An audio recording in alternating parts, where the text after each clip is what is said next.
కోట్ల కోట్ల విలువ చేసే ఆస్తిపాస్తులొద్దు,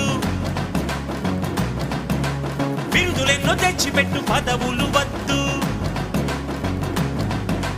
దండలు వేయొద్దు, మణిమకుటాలసలొద్దు, నా జన్మభూమి ప్రేమ చాలులే.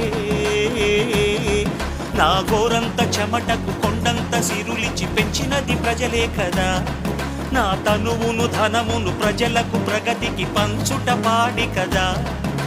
సిగమల్లె నువ్వు శిఖరము చేరు,